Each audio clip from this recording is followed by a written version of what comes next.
लोभीपणा. एक आजीबाई होती. ती जुन्या घरात राहत होती. ते घर जुने होते. घरात उंदीर खूप होते. ते उंदीर घरातील कपडा असो की आजीने केलेला स्वयंपाक असो, कुरतडून कुरतडून खायचे. तसे खाणे कमी, पण त्याची नासधूस जास्त होती. आजी या उंदरांना व त्यांच्या त्रासाला कंटाळली होती.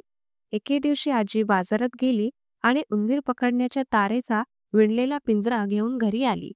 दुसऱ्या दिवशी तिने त्या पिंजऱ्यात खाद्य ठेवले आणि पिंजरा एका कोपऱ्यात ठेवून ती दुसऱ्या कोपऱ्यात उंदीर पिंजऱ्यात अडकण्याची वाट पाहू लागली.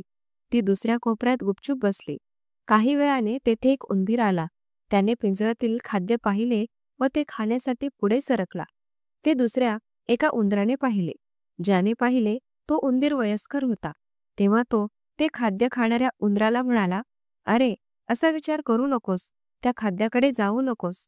त्या पिंजऱ्यातील खाद्य म्हणजे आपला मृत्यू आहे.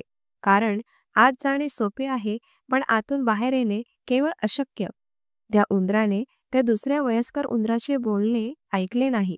तो ते खाद्य खाण्यास पिंजऱ्यात गेला. तोच त्याचे दार आपोआप बंद झाले. त्याच्या लक्षात आले की आपण पिंजऱ्यात अडकलो. तो खाद्य सोडून बाहेर निघण्याचा प्रयत्न करू लागला.